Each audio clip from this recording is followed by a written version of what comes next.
You know, rape is the sickest, most heinous act in the world. There's really nothing worse. The reason for this is because of how great the contrast is in the emotion of the victim and villain. In rape, you have ultimate pleasure meets supreme fear and anguish. The villain experiences all the euphoria that comes with sexual pleasure, while the victim has fear and hopelessness taken to levels they never knew. Orgasm is the highest physical pleasure the body can experience. It's even better than getting that popcorn kernel out your teeth after it's been stuck there for 6 hours.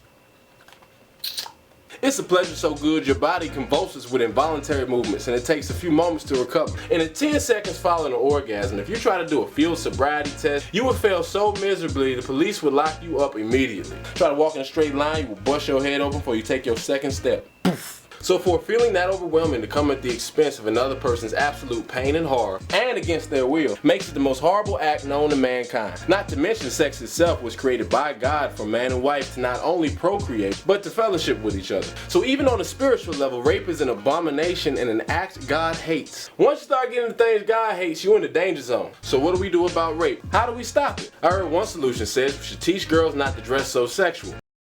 Another solution is to teach boys not to rape. Both of these answers support a dynamic that I have a problem with, which is men are inherently predisposed to be rapists. I mean, look at it. Teach girls not to dress so sexual? Why? Because you think we men can't control ourselves when we see a little bit of breast and thighs? That on sight, a little bit of booty shown is all it takes for a man to go into rape mode? You really believe men are just after sex no matter how we get it? Or teach boys not to rape. Like we don't know that already. No means no is the first lesson they teach us in sex ed. Even if they didn't tell us, the girl saying no, stop, and don't would probably be a dead giveaway. You've never in your life heard a criminal defense for a rapist say, "Your Honor, my client didn't know they couldn't do that."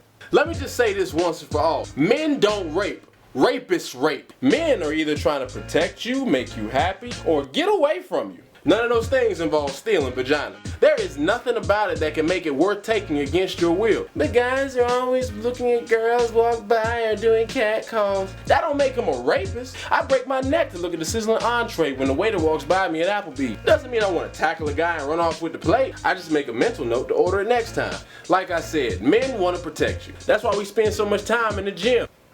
So we can look like we can handle business if it comes down to it. Men are protectors. That's why we're naturally stronger than women. Our strength is not so we can overpower a woman, but to protect her and make her happy. We do that through providing. Financially, emotionally, spiritually, physically, mentally. We have a duty to give women whatever they need on these levels to make them happy, make them the best version of themselves that they can be. Most of this requires work, which is another reason men are stronger, so we can do stuff that might require manual labor. All for the happiness of the woman we love. Now, if we're not protecting you or making you happy, then our third order of business is to get the heck away from you. Not permanently, but just long enough to get our energy and our sanity back. Because we men need our alone time. That's why God invented PlayStation. And the Bible. Video games, sports, devotion, these are ways for men to recharge so we can get back to providing for and protecting you. Notice none of the functions I just mentioned involve rape. It's a slightly common misconception that men just love sex. That's not entirely accurate. While the penetration feels great, it's the fact that the woman wants it to happen that really drives the feeling, i.e. consent. A woman's clear and conscious consent is what makes sex great for men. That's why every sex story men share usually involves an act where he didn't have to do any work. Why you think we enjoy getting knowledge? That's clear consent. Nothing like a want-to attitude.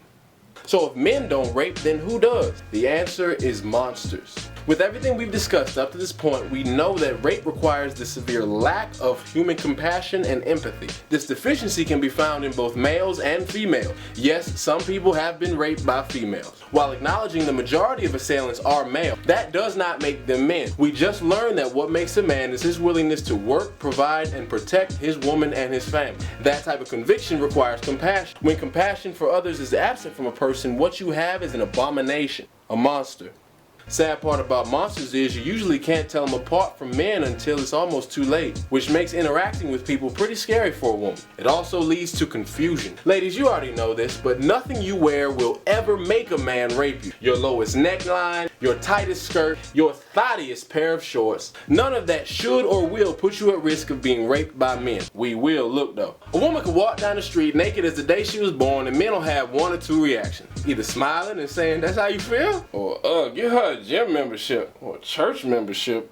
Ladies, you can get drunk around men and the only thing you'd be at risk of is getting on their nerves or throwing up on one of them. Men got all the self-control in the world. Monsters don't care what you wear. I've heard of old lady nuns getting assaulted. Monsters see you being drunk as an opportunity for them. And it's not always as simple as only hanging with males you know, as the majority of victims are assaulted by males they are familiar with. So what do? Well, we can continue to educate boys on understanding the word no. That's something fathers need to teach, so we need better fathers for real, for real. People can also take more time getting to know what people value before hanging with them in private. Better assess what type of person you're dealing with. Also, more alpha males need to speak up against rape. To this point, men do speak against rape, but they're typically of the softer variety. You know, the guys that get friend zoned, which is good, at least they're saying something. But we need the strongest men to speak up a little louder and let it be known that it is not something that we will tolerate either. Other than that,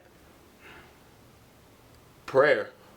Hey, by the way, my Twitter handle's on the screen, same name I use for Instagram. Go ahead and give me a follow. The rest of my contact information is in the description box below. Ladies, you have absolutely nothing to worry about when it comes to men. A penis does not indicate a proclivity to penetrate you against your preferences. We men respect no. We don't always agree with it, but we respect it. Just part of being a man. Men don't rape.